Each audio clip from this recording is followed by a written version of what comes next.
Hey everyone, SweetJohnnyCage here, back with another guide for The Legend of Zelda, Tears of the Kingdom. This time I'm going to show you how to defeat the Flux Construct bosses that you'll find on the Sky Islands, and I've also seen them in the depths. So these bosses are made up of cubes that you can actually move around and use to your advantage. There is one cube that corresponds to the boss's health, and it is a very, very peculiar design. You can remove each cube individually, but on level 3 Flux Constructs, the weakness cube, or the actual vulnerable cube, moves. So you can always see it shifting, and you just need to do your best to try to find it and shoot it, or you can use the Ultra Hand to take it out. Using the Ultra Hand to take it out is usually a safer bet, because what will happen is that the entire boss just sort of breaks apart, and then you get some good opportunity for some decent damage on it. However, if you can manage to shoot it, especially during the first initial phase here, what will happen is that the boss just sort of, crumples. You get a couple seconds to deal some damage, but what you really should be doing is trying to take it out. If you deal enough damage to it while the cube is attached to the boss, you do have an opportunity or a chance to get it to pop off. But for the most part, you really just want to try to Ultra Hand it whenever possible. Ultra Handing is a lot easier on the level 1 and 2 constructs. On the level 3, because it's moving around so much, it's really hard to figure it out and figure out where it is, especially when the vulnerable cube moves underneath the boss, which is just quite frustrating. So the boss has a couple of attacks in this sort of mech phase that you got to look out for.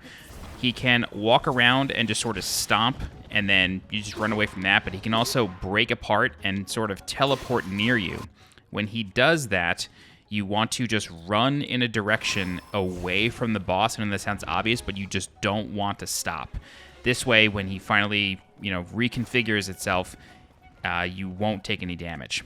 When the boss elevates and turns itself into like a rectangle, it will shoot boxes at you. What you want to do is wait for them to sort of land on the ground and be still for a second, and then you want to use the recall function and rewind time, and then ride one of the cubes back up.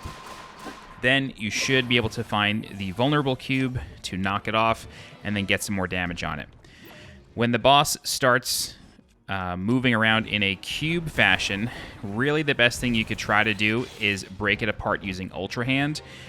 You can always shoot arrows at it, but it moves around so fast, and it also accelerates and tries to get really close to you, that Ultra Handing the vulnerable cube out, it really is the way to go here. Whenever the boss gets really low on health, it will move back into mech form, and then you saw there, that's the teleport. You really just pick a direction and just run in it. And so you're going to have to deal with this form of the boss for the final part of the fight. But as long as you keep your cool, move around, and use your Ultra Hand abilities, you should be fine. Like I said, you're going to fight a bunch of these things throughout the game. You're going to get really good at this, and you're going to get comfortable. When you kill the boss, you can attach its core to a weapon. So I recommend using a Zonai weapon for that. If you don't have any, it's okay, but try to keep a Zonai spear or something ready to go whenever you're about to fight these things, and then you can attach it, and it lasts for quite a long time, and these things are very strong. The good news is that these things do respawn on blood moons, so if you really like using their weapons or their cores as weapons, feel free to come back and grab them again. The interesting thing to note is that every single one of these has a chest attached to it, and you can actually break off the chest, loot it, and then leave, but the chest will drop when it dies. It oftentimes contains an old map, which corresponds to treasure in the depths, or it can contain a sage's will. Those are really the only two things that I found in these chests. But that's it. That is how to fight a Flux Construct and get some good treasure, as well as a decent weapon at the end. Alright, if you have any questions, please feel free to leave a comment. I'll do my best to help you out. If you're looking for more guides for The Legend of Zelda, Tears of the Kingdom, please subscribe to the channel so you get alerted when new guides go live. If you're interested in supporting the channel monetarily, please consider becoming a channel member by clicking the blue join button below this video.